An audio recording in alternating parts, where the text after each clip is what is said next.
우리 말씀 제목을 우리 같이 읽어보도록 하겠습니다. 시작. 예수님의 사랑이 내 힘의 근원입니다. 아멘. 믿음을 방해할 정도로 힘든 시기를 맞이할 때가 있죠. 우리가 기대감을 잔뜩 가지고 그리고 열심히 무엇이든지 또 우리들의 생업이든지 아니면 또 우리들의 신앙이든지 또 남들을 섬기는 것든지 또 열심히 교회를 위해서든지 수고했는데 그 결과가 실망스러워서 또 실망되고 또 낙심해 본 적이 있습니까? 또 그 믿음대로 살려고 애를 그 믿음의 결과들이 보이지 않을 때 실망해 본 적이 있으십니까? 우리들이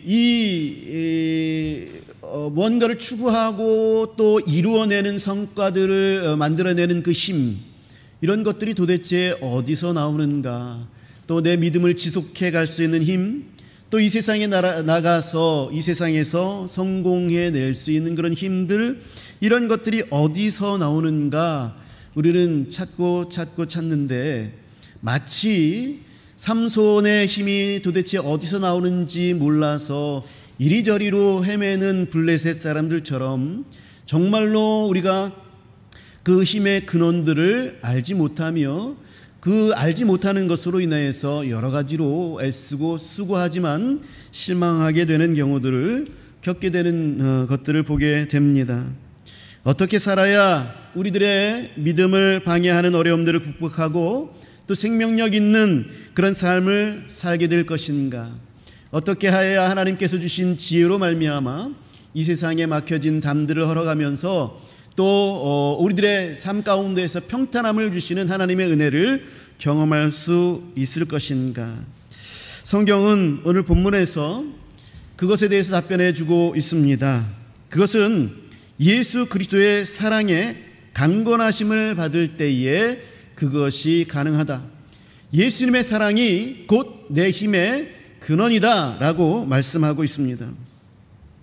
우리는 오늘 고린도 후서를 읽었는데요, 이 고린도 후서는 사도 바울의 애절함을 우리가 맛볼 수 있는 그러한 서신입니다. 고린도 전서, 고린도 후서가 사도 바울의 그 애끓는 심정들을 알 수 있는 그러한 서신서입니다. 사도 바울은 고린도 교회에 참 많은 공을 들였죠. 많이 수고를 했습니다. 그러나 사도 바울도 그 공든탑이 무너지는 그런 찢어지는 마음을, 그런 아픔을 겪습니다. 고린도 교회는 분열되고 또 사도 바울의 사도성을 의심하고 사도 바울을 배척하기 시작합니다. 그리고 거짓 선지자들이 그곳에 침투하여서 복음의 기초가 흔들리는 그런 상황들을 맞이하게 되었습니다. 그래서 이것들 때문에 사도 바울은 마음에 근심하며 간절히 기도하면서 고린도 전서를 먼저 보냈죠. 그런데 그 고린도 전서를 보내고 사람을 보내어서 그것을 가르치고 수습하려고 했으나 그래도 변화되지 않는 고린도 교인들의 모습들을 보면서 눈물의 편지를 또 보냅니다. 눈물의 편지는 현재 전해져 있지 않지만 찢어지는 그런 아픔들을 가지고 눈물의 편지를 보냅니다. 너무나도 가슴 아픈 시기를 보내지요. 그러나 사도 바울은 좌절하지 않고 기도하며 또 인내합니다. 마침내 고린도 교인들이 마음을 열기 시작합니다. 그래서 그것들을 감사하며 열려지는 그 마음들, 고린도 교인들의 마음들을 바라보면서 쓴 편지가 바로 이 고린도 후서입니다. 그래서 이 고린도 후서에는 바울이 도대체 누구인지, 왜냐하면 정체성을 의심받았으니까, 사도성을 의심받았으니까 나 바울이 누구인지에 대해서 쓰고 있고, 그리고 사도 바울이 무엇을 전하고 있는지, 그리고 이 복음을 왜 전하고 있는지에 대해서 고린도 후서에서는 기록하고 있습니다. 맘 졸이고 또 때로는 좌절감이 밀려오고 죽을 것 같은 고통이 밀려오는 시기를 보냈지만 결국 고린도 교회는 되살아나고 있음을 봅니다. 고린도 후서를 통해서 그것에 대해서 또 감사하게 되는 것이죠. 신앙생활하기 쉽지 않은 그런 세상을 우리는 살아가고 있습니다. 마음 졸여야 하는 세상, 또 노심초사해야 하는 그런 세상, 도대체 이것을 해결하기 위한 방법이 보이지 않는 그런 세상, 이 처절한 시기를 견뎌내게 하고 또 아무런 빛이 보이지 않는 실패 가운데에서도 소망을 버리지 않게 하는 것이 있습니다. 그것이 도대체 무엇이겠습니까? 계속해서 우리를 주를 위해서 일하게 하는 그 힘, 지치지 않게 하는 그 힘 어디서 옵니까? 우리의 영적인 침체를 회복하게 하는 그 힘, 그것은 도대체 무엇입니까? 예수 그리스도, 그분의 사랑이다 라고 오늘 본문은 우리에게 가르쳐 줍니다. 사도 바울의 이 사랑의 고백은 어려운 시기를 견뎌낸 후에 고백한 찐 고백입니다. 경험하고 난 후에 고백하는 찐 고백이에요. 이 고린도후서를 통해서 사도 바울은 그리스도의 사랑을 고백하고 있습니다. 14절 상반절을 보게 되니까 그리스도의 사랑이 우리를 강건하시도다 그랬습니다. 사도 바울은 그리스도의 사랑이 자기 자신을 강건한다 그렇게 말합니다. 자신을 꼼짝 못하게 굴복시키는 그 힘, 그 놀라운 힘, 사랑을 말하고 있습니다. 이 강건하다라는 말은 슈네코라는 그런 헬라어 단어입니다. 이 헬라어 단어 슈네코라는 것은 두 손을 꼭 잡는 것, 강하게 붙잡아서 꼼짝 못하게 굴복시키는 의미입니다. 우리 아이들이 어렸을 때에 말썽 피우고 막 또 말 듣지 않고 하면은 두 손 꼭 잡아 무릎 꿇어놓고서는, 그리고 눈 똑바로 쳐다보면서 부모들이 아이에게 이야기하죠. 너 그렇게 하면 안 돼 하고 얘기하죠. 이럴 때에 두 손을 강하게 잡아서 꼼짝 못하게 한다라는 그런 의미, 이 슈네코라는 의미입니다. 경찰이 범인을 잡을 때에 아주 꽉 잡죠. 도망가지 못하게 강하게 체포하는 의미가 이 슈네코입니다. 말 같은 것을 강하게 몰고 재촉하는 의미, 그것이 바로 이 슈네코라는 의미입니다. 아주 상당히 강한 단어를 사도 바울은 이 사랑이 자기 자신을 강건한다라고 할 때에 사용하고 있습니다. 사도 바울은 그리스도의 사랑이 자기를 강하게 몰아붙이고 압박해서 목숨 걸고 복음을 전하도록 한다라고 그렇게 지금 표현하고 있습니다. 여러분, 사랑이라는 단어와 강제라는 단어는 어울리지 않는 그런 단어입니다. 사랑은 폭군이 아니죠. 요새는 사랑이라는 이름을 가지고 가스라이팅도 하고, 그리고 또 데이트 폭력도 가하면서 그것이 사랑이다라고 그렇게 이야기들을 하지요. 그러나 그것은 사랑이 아닙니다. 폭력일 뿐입니다. 사랑을 가정한 폭력일 뿐이죠. 사랑은 공포를 조성해서 어쩔 수 없이 복종하게 만드는 그런 폭력이 아닙니다. 여러분, 사랑은요, 희생입니다. 사랑은 자기 전부를 주는 거예요. 그것이 사랑입니다. 희생 없는 사랑은 없습니다. 그것은 사랑이 아니에요. 희생이 없는 사랑은 사랑이 아니에요. 사랑은 반드시 자기 희생이 필요한 것입니다. 자기 전부를 주는 것이 사랑이에요. 자기 것을 내어주지 않는 사랑은 절대로 사랑이 아닙니다. 강한 단어를 사용해서 사도 바울은 이 그리스도의 사랑의 강렬함을 표현한 거예요. 왜입니까? 예수 그리스도께서 자기 자신 전부를 우리에게 주셨기 때문입니다. 예수님께서 얼마나 우리에게 적극적이셨는지, 나 자신을 위해서 얼마나 적극적이셨는지를 표현한 것이 이 사랑이라는 단어예요. 그 사랑을 예수 그리스도께서 우리에게 주셨습니다. 그래서 14절 하반절을 우리가 보게 되면 우리가 생각하건대 한 사람이 모든 사람을 대신하여 죽었은즉 모든 사람이 죽은 것이라 그랬습니다. 여기서의 한 사람은 예수 그리스도고 모든 사람은 우리죠. 이 한 사람 죽었다라고 했는데 이 죽었다라는 것은 이미 심판을 받았다라는 것입니다. 예수님께서 우리를 대신해서 이미 우리가 받을 심판을 본인이 다 받으셨습니다. 그렇기 때문에 그 모습들을 우리가 기억해보고 그 십자가를 생각해보면 우리도 죽었다라는 거죠. 모든 사람을 대신하여 죽었은즉 모든 사람이 사실상 죽은 것이다. 사도 바울은 이것을 알고 이것이 자기 자신에게 실제가 되었다라는 것을 경험합니다. 그랬을 때에 그 사랑에 완전히 사로잡힌 거죠. 예수님께서 나 자신을 위해서 자기 자신 모든 것을 포기하고 그리고 나에게 그 자기 자신 모두를 주셨다. 그래서 내가 죽을 자리에서 나 대신 죽으셨다. 그것이 나에게 실제가 됐다. 그건 정말이다. 나에게 강하게 그것이 역사되었다.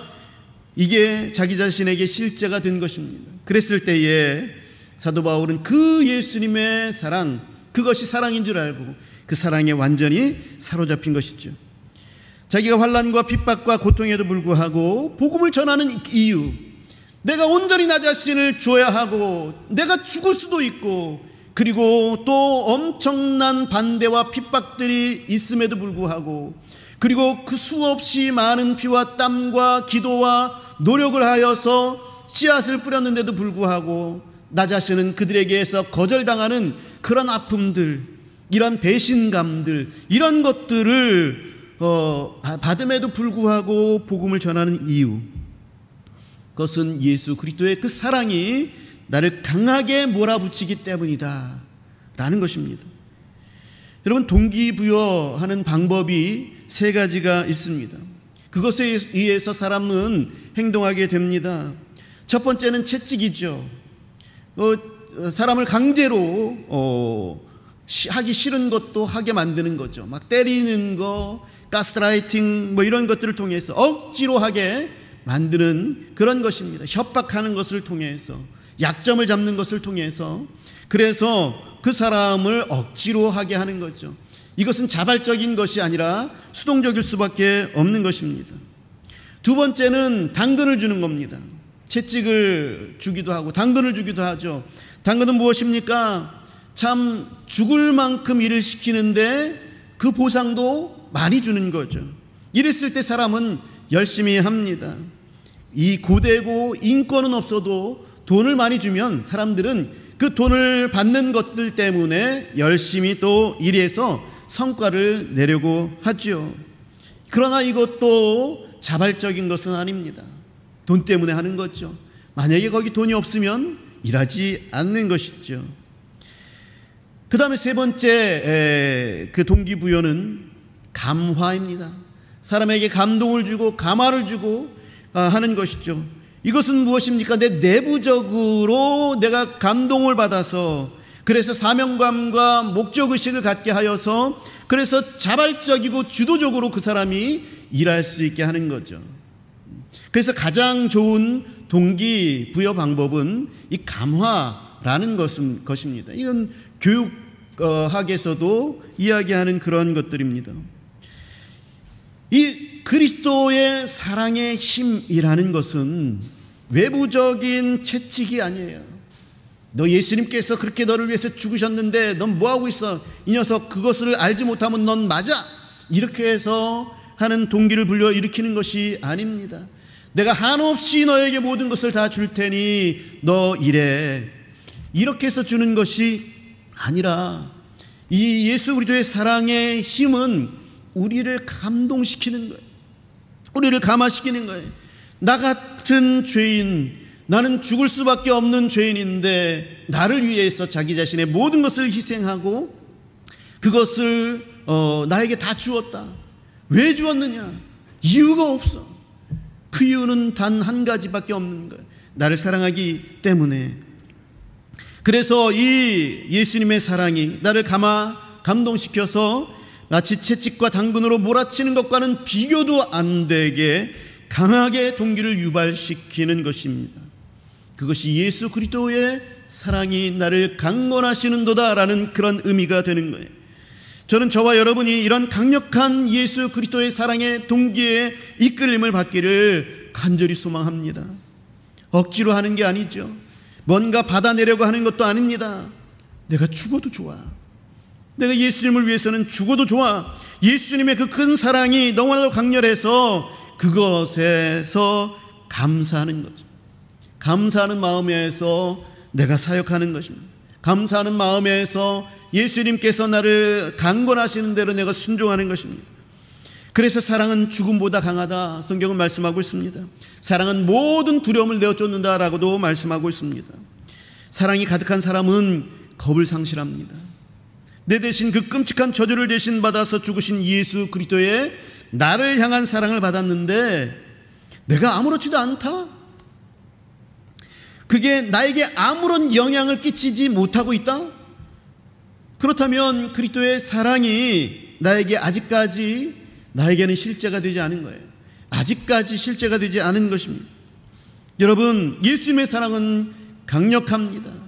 그 사랑에 내가 빠지게 되어지면, 그 사랑의 맛을 보게 되면, 그 사랑을 알게 되어지면 그 사랑은 강력하게 나를 이끌어냅니다. 이 강력한 주님의 사랑이 우리를 강건하시는 거예요. 이 강력한 예수 그리스도의 사랑이 우리에게는 엄청난 힘을 발휘하게 만드는 것입니다. 예수님께서 우리를 강건하실 때 무슨 일이 일어납니까? 15절을 보지요. 그가 모든 사람을 대신하여 죽으심은 살아있는 자들로 하여금 다시는 그들 자신을 위해서 살지 않고 오직 그들을 대신하여 죽었다가 다시 살아나신 이를 위하여 살게 하려 함이라. 그리스도의 사랑이 우리를 강건하게 되면 우리의 삶의 목적이 달라집니다. 내 자신을 위해 사는 것이 우리들의 삶의 목적이었죠. 내가 행복하고, 내가 배부르고, 내가 부유하고, 또 내가 잘 되는 것, 내가 복을 받는 것, 내가 높아지는 것, 내가 자랑스러워지는 것, 내가 인정받는 것, 내가 존경받는 것, 내가 칭찬받는 것, 내가 이기는 것, 내가 성취하는 것, 나를 위해 사는 것, 이것이 바로 나의 삶의 목적이었습니다. 그런데 예수 그리스도의 사랑으로 하여금 우리를 강건하게 하시면 다시는 우리 자신을 위해서 살지 않고 오직 우리를 위해서 대신 죽었다가 살아나신 그분을 위하여서 살게 된다라는 거죠. 우리들의 삶의 목적이 완전히 바뀌게 됩니다. 그것이 예수님과의 깊은 관계 가운데 들어갈 때 일어나는 것입니다. 이것이 그리스도의 사랑의 강건함을 받을 때에 일어나는 일입니다.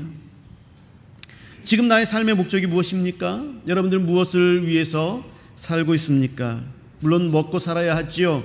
그래서 먹고 사는데 발생하는 여러 가지 필요들을 채워야 하죠. 거기에 내가 관심을 기울여야 합니다. 그러나 우리는 결코 그것이 우리들의 삶의 목적의 전부가 되어서는 안 돼요. 그렇게 살아서는 안 됩니다. 돈 벌어야 하고 자식 교육시켜야 하는 거, 때로는 집을 넓혀야 하죠. 그러나 이것이 나의 전부가 되어가고 있다면, 그 나의 모든 관심의 집중이 다 이런 것이라면 우리는 예수 그리스도의 사랑을 점점 잃어가고 있는 것입니다. 사랑하는 성도 여러분, 그리스도의 사랑이 저와 여러분들을 강건하시도록, 그분의 사랑이 저와 여러분들을 지배하시도록 나 자신을 오늘 이 시간에 내어드리시기 바랍니다. 내 삶의 목적을 우리를 위한 것이 아닌 그리스도를 위한 삶으로 바꿔야 합니다. 이걸 가능하게 하는 것이 그리스도의 사랑의 강건하심입니다. 여러분, 우리는 예수님께 받기를 좋아합니다. 하나님께 받기를 좋아합니다. 그래서 기도도 주십시오 주십시오 하는 기도를 하나님 앞에 드려요. 실로 우리는 받기를 좋아하는 사람입니다. 그렇습니다. 우리 그리스도의 사랑은 우리에게 전부를 주는 사랑입니다. 그래서 우리는 하나님께 주십시오 주십시오 그렇게 기도해도 하나님께서는 그것을 들어주십니다. 여러분, 그런데 예수 그리스도의 사랑은 우리에게 전부를 주시는 그런 사랑이다라는 것을 우리는 기억해야 하는 거예요. 주님은 우리에게 전부를 주십니다. 그런데 우리는 그것을 받기만 하는 것으로 만족하고 있는 거죠. 우리는 거기서 한층 더 나아가야 합니다. 우리 주님께서 그리스도의 그 크신 사랑으로 말미암아 나를 강권하시는 데까지 우리는 나가야 하는 거예요. 그렇게 해서 우리들은 나 자신을 위한 목적만이 아닌 완전히 그리스도를 위한 인생을 바꾸는, 그러한 목적을 바꾸는 그런 사람들로 성장해야 하는 것이죠. 이렇게 그리스도를 위한 삶으로 바뀔 수 있도록 가능하게 하는 것이 그리스도의 사랑의 강건하심입니다. 또 16절과 17절을 보죠. 그리스도께서 그러므로 우리가 이제부터는 어떤 사람도 육신을 따라 알지 아니하노라. 비록 우리가 그리스도도 육신을 따라 알았으나 이제부터는 그같이 알지 아니하노라. 그런즉 누구든지 그리스도 안에 있으면 새로운 피조물이라. 이전 것은 지나갔으니 보라 새 것이 되었도다 말씀하고 있습니다. 그리스도의 사랑이 우리를 어떻게 바꿔 놓으셨습니까? 16절과 17절에서는 이렇게 얘기합니다. 우리들의 시각이 바뀌었다, 그렇게 말씀하고 있습니다. 여러분, 우리들의 신분이 바뀌었습니다. 16절 17절이 말씀하는 바가 그렇습니다. 우리가 신분이 바뀌었다. 그런데 지금 사도 바울은 우리들의 신분이 바뀐 사실을 강조하기보다 그것보다도 더 강조하는 것이 있는데, 우리들이 신분이 바뀌었음을 보는 그런 보게 되는 시각에 지금 사도 바울은 더 관심이 있는 거예요. 그러므로 이제부터는 우리가 어떤 사람도 육체대로 보지 않는다. 우리의 시각이 바뀌었다라는 거예요. 우리는 천국의 시민권을 가진 사람으로 이제는 보기 시작한다라는 겁니다. 우리는 새로운 피조물이다. 이전 것은 지나갔고 새 것이 된 사람으로 나 자신뿐만 아니라 다른 우리 그리스도인들, 다른 성도들을 보기 시작하게 되었다라는 거예요. 시각이 바뀌었다라는 거예요. 이제부터는 육체적인 시각으로 보지 않는다. 그전에는 그리스도도 육신의 시각으로 보았었다. 그러나 이제부터는 그렇게 알지 않는다. 보라, 새 것이 되었다. 그리스도의 사랑이 우리를 강건하면 우리는 육신적인 시각으로 우리 자신을 보는 것이 아니라 우리는 그리스도 안에 있으므로 완전히 새로워진 새로운 피조물이 되었음을 보는 거예요. 그리스도의 사랑은 그렇게 우리의 시각을 바꿉니다. 여러분, 여전히 우리가 육신의 시각으로 볼 때에 발생하는 문제가 뭡니까? 세상과 우리가 별반 다를 바가 없어요. 내가 한 주간을 살았고, 한 달을 살았고, 6개월을 살았고, 또 1년을 살았고, 지금 평생을 지금 살아왔는데, 그리스도인으로 살아왔는데 세상과 내가 별반 다를 게 없었네, 이렇게 보여지는 거죠. 교회에 와서도 서로를 대할 때에 별반 아무런 목적 없이 대하는 거예요.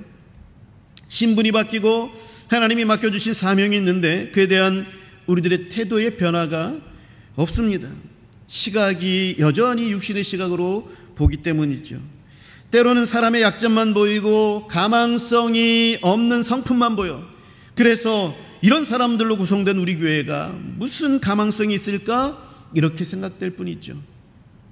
그러나 그리스도의 사랑의 강건함으로 그 시각을 바꾸어서 보게 되어지면 옛사람이 아닌 완전히 새롭게 창조된, 새롭게 태어난 사람들을 보게 되는 거예요. 나 자신도 마찬가지죠. 별반 달라진 것이 없어. 내가 보니까 달라진 것이 없어. 아유, 네가 뭘 하겠어. 이렇게 하는 그런 존재가 아니라 그리스도의 사랑의 강건함이 있을 때에 옛사람과 비교할 수 없는 하나님의 멋진 작품으로 다시 태어난 것, 그것을 보는 거예요. 하나님으로 인해서 가망성을 보는 거예요. 옛날에는 나 자신의 모습들을 바라보면서 가망성이 없는 나 자신을 바라봤지만 이후에는 하나님으로 인하여서 하나님의 사랑이 나를 강건하고 있는 존재인 나를 바라보면서 이제는 가능성이 있는 나 자신을 보기 시작하는 것입니다. 하나님께 사용되는 쓸그릇이 된 존재, 그게 바로 나라는 거예요. 우리는 그런 시각으로, 변화된 시각으로 나를 바라봐야 되고, 그런 변화된 시각으로 우리 성도들을 바라볼 줄 알아야 합니다. 우리는 더 이상 천박하고 나약한 존재가 아니라 새로운 피조물입니다. 우리가 나 자신과 서로를 바라보는 시각이 이제 바뀌는 거죠. 그렇게 그리스도의 사랑은 우리의 이 시각도 강건하여서 변화시키게 하시는 겁니다. 그리고 예수 그리스도의 이 사랑은요, 이 사랑의 강건함은 나와 하나님과 화목하게 하셨다, 성경은 말씀하고 있습니다. 18절을 보게 되니까 모든 것이 하나님께로 났으며 그가 그리스도로 말미암아 우리를 화목하게 하셨다, 그렇게 말씀하고 있습니다. 그리스도로 말미암아, 그리고 다시 말해서 그리스도의 사랑으로 말미암아 우리는 하나님과 화목하게 된 새로운 피조물이 되었습니다.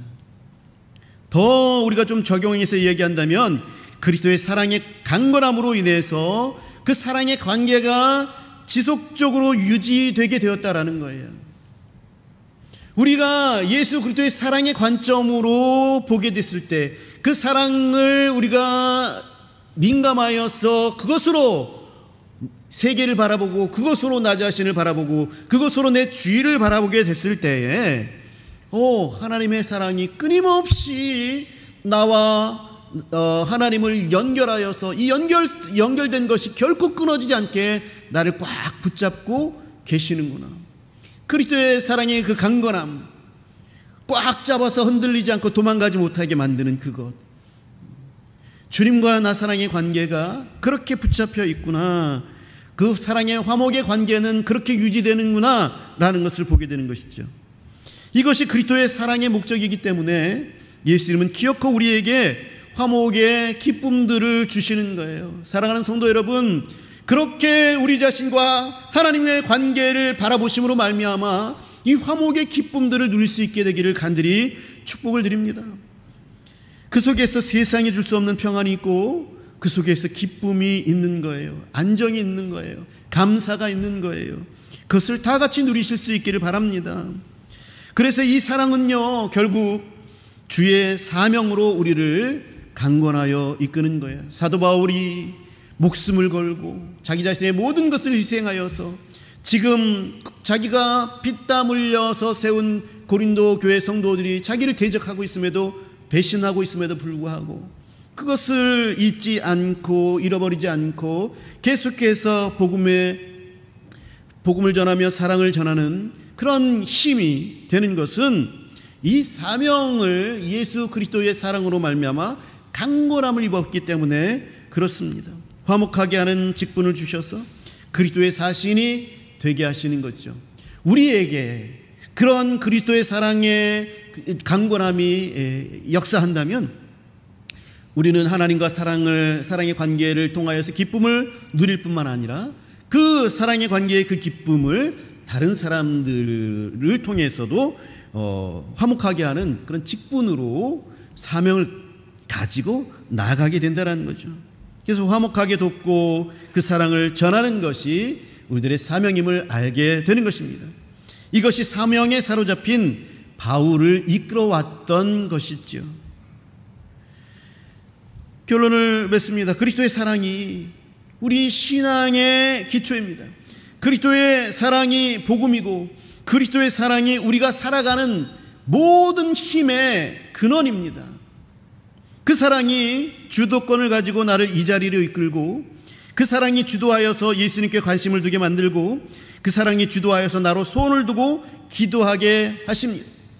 그 사랑이 이 세상을 살아가는 나의 삶 속에서 어떻게 하는 것이 그리스도와 함께 살아가는 것인지를 밝히 알려주고, 그 밝히 알려지는 것을 통해서 직장에서나 사업에서나 모든 삶에 있어서 또 하나님의 평탄함을 주고 그것으로 말미암아 그리스도의 사랑을 보여주게 만드는 그런 힘과 역할들을 하게 된다는 겁니다.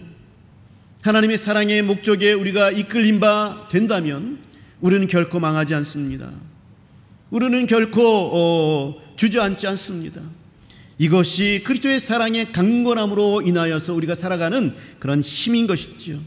그 사랑이 주도권을 가지고 나를 이 자리로 이끌고 또 주님께서 계신 그 자리로 이끌고, 그 사랑이 주도하여서 예수님께 관심을 가지게 만들고, 왜 우리가 살아가는지 그 목적의식을 주고, 그 사랑이 주도하여 나로 하여금 소원을 두고 기도하게 하시며 소망하게 하시는 그러한 힘, 그게 사랑의 강건함이다라는 것입니다. 우리가 해야 할 일이 무엇입니까? 우리는 예수 그리스도께서 그 사랑으로 나에게 다가오셔서 나로 하여금 강건하실 때에, 나를 붙잡으실 때에 그 강건하심을 허용하는 거예요. 순종하는 것입니다. 그 사랑을 받아들이고 그 사랑에 나를 내어 맡기고 그 사랑을 묵상하는 것입니다. 주님과의 관계에 민감하는 거예요. 받은 복을 세어보아라. 주의 크신 복을 내가 알리라. 주님께 민감하며 주님께서 나를 위해서 어떻게 일하시는 것인지를 내가 민감하게 바라보아야 한다는 거죠. 주님의 사랑이 얼마나 가까이 있는지를 내가 알게 되어야 한다는 것이죠. 그렇게 나 자신을 주님께 민감하게 내어 드려야 하는 것이 나의 몫입니다. 우리가 예배를 드리는 것도 이 사랑 때문임을 우리는 알아야 합니다. 여러분들이 왜 이 자리에 와 있습니까? 주님의 사랑을 경험하기 위해서 여러분 이 자리에 와 있습니다. 이 자리를 박차고 이제는 끝나서 나갈 때에 주님의 사랑을 여러분들 알아야 합니다. 주님의 사랑이 나를 이끌어 가시는구나 라는 것을 믿고 그 믿음을 가지고 나가셔야 되는 거죠. 우리가 성경 공부를 하는 이유도 그리스도의 사랑으로, 지식으로 가득 채우는 것, 그것을 자랑하기 위해서가 아니라 그리스도의 사랑을 깨닫기 위한 것이죠. 우리가 기도하는 시간도 내 자신의 필요를 채우는 시간이 아니라 그리스도의 사랑에 깊이 나아가는 시간이다라는 것을 우리는 기억해야 합니다.